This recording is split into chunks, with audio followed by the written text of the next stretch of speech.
Hey, family. Welcome back to Autism and Adulthood. I'm your host, Sharon D. Williams, and I'm so glad you're here.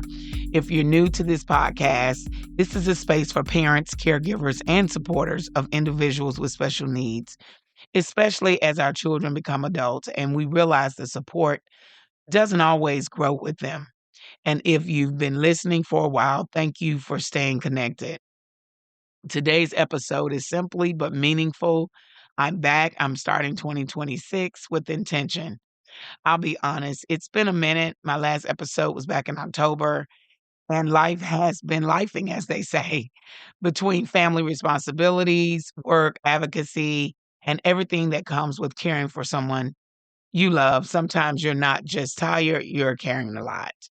But since then, a lot has happened. In December, we hosted a sneaker ball, an event where we honored individuals with special needs and the parents and caregivers who show up every single day. That night was such a reminder for me that visibility, celebration, and support shouldn't stop when our kids become adults. And I was so grateful to have the opportunity to be on Fox 5 again recently, continuing the conversation about supporting special needs individuals. Um, and their families, especially during seasons when routines change. And it reminded me that these conversations are needed and not just in the news, but year round. So I want to say this clearly. The pause didn't mean the purpose stopped. It just meant I needed a moment to breathe, regroup, and listen. And if you've ever felt guilty because were not consistent, if you ever felt behind, if you've ever felt like you should be doing more, but you're just trying to survive, this episode is for you too. I'm coming back now because something has been sitting on my heart. The new year has a way of making people feel like they have to start over.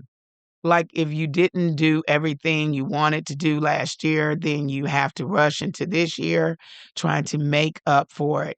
But for families like ours, we don't always get to start over because special needs don't reset on January 1st.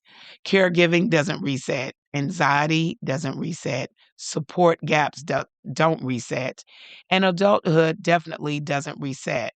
So instead of calling this a fresh start, I'm calling it a faith start. A start where we choose grace. A start where we don't carry guilt into a brand new year. A start where we stop pretending we can pour from any empty cup. And here's what I know. Even when life gets quiet or heavy or confusing, purpose still has a pulse. So if you're listening and you've been trying to find your rhythm, again, whether it's your health, your peace, your routine, your marriage, your parenting, your caregiving, let me tell you something I'm learning too. We don't have to do it perfectly. We just have to keep showing up. And I'm showing up again because this mission matters. January can be a lot. For families, the holidays disrupt routines, sleep schedules, shift, food routines, change environments, change gatherings happen, noise happens, travel happens, and then suddenly everybody expects things to snap back into place. But our loved ones might still be processing what happened 2 weeks ago. And for some families, January brings anxiety, emotional ups and downs, more shutdowns or meltdowns, more isolation, and of and a lot of what now thoughts. And I want to say something else that matters. Even when they're adults, we still feel pressure. When your child becomes an adult and with special needs, people assume it gets easier, like you're done with the hard part.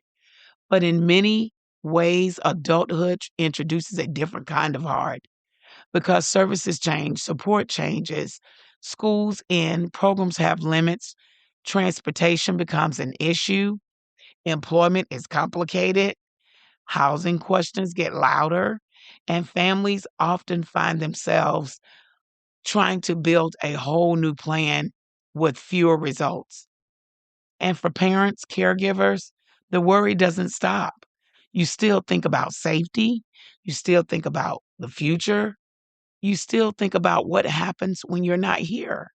You still think about who will love them the way you do. And I personally deal with that a lot. Just the thought of it, it just kind of sometimes get heavy. So if January has felt heavy for you, I want you to know you're not alone. And I want you to hear this. You don't have to enter 2026 with pressure. Enter with grace. Let me share a few practical, gentle reminders that that can help during transitions, especially after holidays or breaks. Start small. Don't try to fix everything in one week. Choose one routine to stabilize first: bedtime, mornings, meals, or transportation.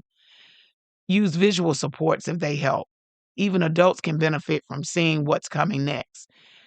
Calendars or whiteboard schedule, a simple checklist, build in transition time. If your loved ones needs time to shift from one activity to another, build that time in so you're not rushing and stressed.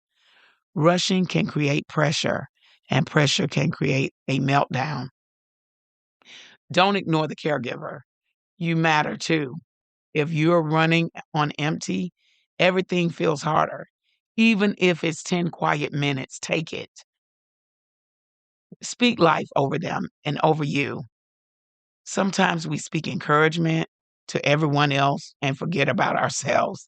Your words matter. Your tone matters. Your presence matters.